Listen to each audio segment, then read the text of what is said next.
On l'a rappelé tout à l'heure, lorsque je suis arrivé au service de ce diocèse, le père Guy Chotard était vicaire épiscopal pour le Lauragais, participant donc à cette structure diocésaine, discrète et un peu mystérieuse pour beaucoup, qui s'appelle le Conseil épiscopal. Je croyais le connaître au bout d'un an. Et à vrai dire, j'ai découvert qui était Guy Chotard le jour où je l'ai entendu lire une page de l'Évangile. C'était dans l'église de Revel. Il a lu l'enfant prodigue. Il était tout entier dans sa manière de lire l'Évangile. Faut-il dire d'ailleurs qu'il lisait? Ce n'est pas le mot qui convient. Lire ne rend pas compte de la manière dont il en était pénétré de cet Évangile et dont il vous en pénétrait.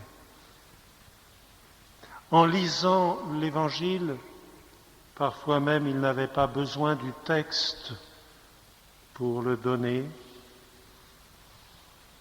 Il vous faisait vivre l'Évangile comme si vous y étiez. Faut-il dire qu'il proclamait l'Évangile? Proclamer est trop solennel et ne rend pas compte de la familiarité qu'il avait avec le texte. Familiarité que traduisait son accent.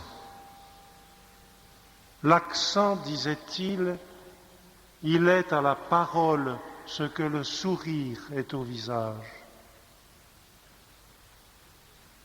Lui-même, à propos de la lecture de l'Évangile et de l'homélie, préférait une expression que je vais vous inviter à retenir.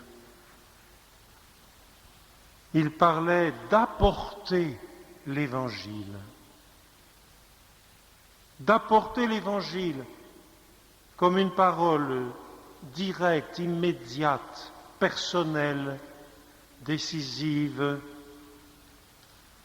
C'est un acte que de lire l'Évangile et que de donner l'homélie, disait-il. Il aimait bien commenter, entre autres paroles de Jésus, celle-ci: « Ce que vous entendez dans le creux de l'oreille, proclamez-le sur les toits. » Frères et sœurs dans le Christ, je ne veux pas dire que Guy Chotard a limité son sacerdoce à la prédication. Il fut un actif, un créatif, un engagé, un entraîneur. Il l'a dit lui-même d'ailleurs, l'homélie n'est pas le tout de notre vie de prêtre, mais c'est un rendez-vous essentiel. Je vous invite à retrouver Guy Chotard comme celui qui apportait l'Évangile. Parce que c'est une fonction essentielle, primordiale des prêtres et des diacres permanents, comme l'a rappelé avec tant de force le Concile Vatican II. Et aussi parce que chacun d'entre nous, dans la grâce de notre vocation de baptiser, nous sommes appelés à apporter l'Évangile. Guy Chotard apportait l'Évangile d'abord comme une bonne nouvelle, tout simplement. Je le cite. « Il faut bien sûr réveiller l'inquiétude, secouer les bonnes intentions.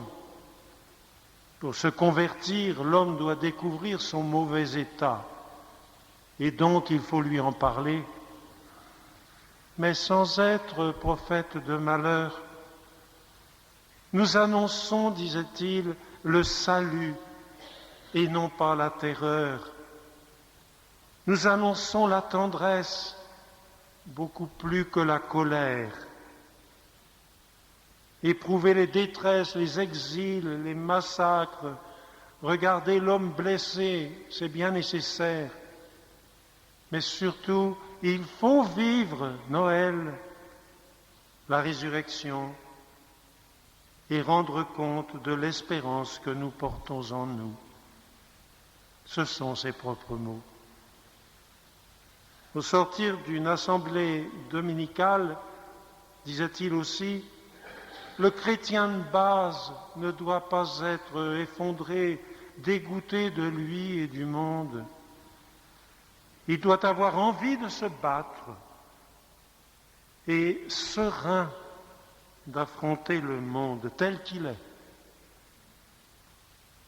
Il raconte qu'un jour, une vieille dame, au sortir d'une messe, lui fait ce reproche. « Vous nous angoissez et nous n'avons pas besoin de ça. » Sa remarque, a-t-il écrit, était juste. Elle m'a aidé à rectifier la courbe. Guichotard apportait l'Évangile puisé au fond de lui-même, là où il l'avait intériorisé. Il faut aller chercher l'Évangile à sa source et que l'instrument se soit accordé à celui qui joue la musique, disait-il. Et il ajoutait, l'homélie coule de l'oraison. Ce qui d'ailleurs, et cela c'est une confidence qu'il a faite, ce qui ne va pas sans des combats intenses qui peuvent être terribles,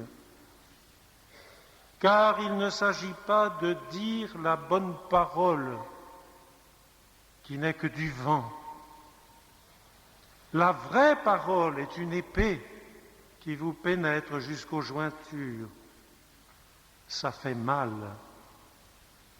Le prédicateur, disait-il, lui, le premier, est bousculé, interpellé par la parole qu'il proclame.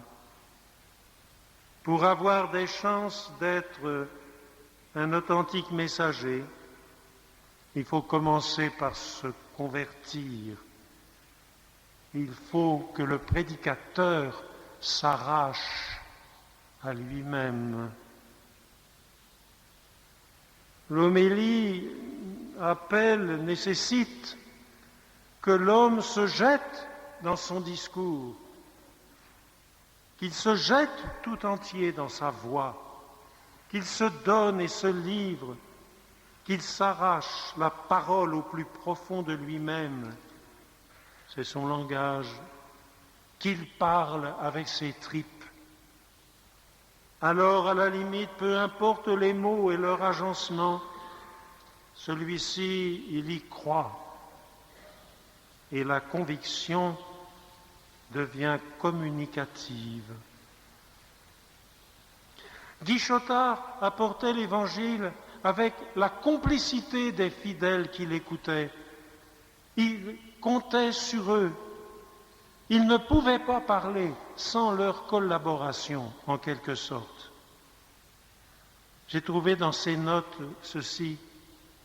Sommes-nous des bateleurs qu'il faille les encouragements du public? Sans doute pas. Mais la parole dépérit si elle tombe dans le vide. Elle a besoin de l'auditoire comme l'arbre a besoin de la terre où il est transplanté. La parole se joue dans cet espace où elle est dite et accueillie. Il apportait la parole comme une nourriture à dispenser au jour le jour, attentif à la vie, vulnérable à la vie. Il était sensible au social, au civique, au politique, tout autant qu'au chemin intérieur des âmes. C'est ce qui rendait ces homélies actuelles et vivantes. Dans l'une de ces homélies, j'ai trouvé ceci. On ne dit pas « je t'aime » à 25 ans comme à 40 ans, ce qui n'enlève rien à la vérité de chaque instant. Ainsi avait-il toujours quelque chose de nouveau à dire à propos de textes évangéliques maintes et maintes fois commentés. Guichotard apportait l'Évangile comme parole qu'il faut inscrire dans toute la vie. C'est ce qui illustre le grand combat dont le père Romori a parlé tout à l'heure, le combat de ces dernières années de vie, ce qu'il appelait en conversation avec moi son remue-ménage en faveur des chrétiens de Palestine et de bien d'autres. On sait le prix qu'a accordé à son action Monseigneur Michel Sabat, le patriarche latin de Jérusalem, et la reconnaissance que lui valent les liens tissés au prix de grands efforts avec les chrétiens de Palestine. Frères et sœurs ici présents, vous êtes nombreux du Lauragais à avoir partagé son combat pour la justice et la paix en Terre sainte. Des chrétiens du diocèse et de plus loin, de plus en plus nombreux, pas assez vite à son gré, ils sont eux-mêmes devenus sensibles. Ce furent les 2 pèlerinages de septembre 2002 et octobre 2003. Il y est retourné d'ailleurs après, on me le rappelait tout à l'heure. Ce fut la mise en place persévérante d'un réseau de contacts avec ces chrétiens de Palestine. Ce fut l'organisation du soutien à des bourses scolaires au moyen de l'association Une fleur pour la Palestine. Mais vous l'avez constaté, vous qui l'avez plus intensément accompagné dans cette lutte, au plus fort de l'action, il n'a jamais cessé d'être l'homme qui apporte l'Évangile. Pour lui, ce combat, c'était apporter l'Évangile. Il suffit de lire les 2 récits de chacun des 2 pèlerinages pour s'en rendre compte. Pour lui, défendre la cause des chrétiens de Palestine, c'était la conséquence directe de l'Évangile qu'il prêchait. Apporter l'Évangile, nous a-t-il confié un jour, c'est le quotidien de la tendresse. J'ai trouvé ceci dans ces notes, que l'Évangile soit brillant, que l'homélie, soit brillante ou fruste. Elle est comme le pain, elle est savoureuse quand il y a du bonheur autour de la table. Pour lui, la lecture de la parole de Dieu faisait vraiment partie de l'Eucharistie, non pas comme une sorte de temps préliminaire, préparatoire. Il aimait dire que la lecture de l'Évangile et l'homélie étaient communion. Il nous apporte l'Évangile dans la manière dont il est mort. Sa mort ressemble un peu à celle de Jean-Paul II, qu'il aimait énormément et qu'il citait beaucoup. Car les 3 messages qu'il nous a adressés, quand il eut pris conscience de la proximité de sa fin de vie en ce monde, et surtout la manière dont il a vécu son passage, sont une proclamation d'une parole de Jésus. Cette parole de Jésus, vous la connaissez. Je vais venir bientôt. Elle a fait sa joie. Elle l'a soutenue.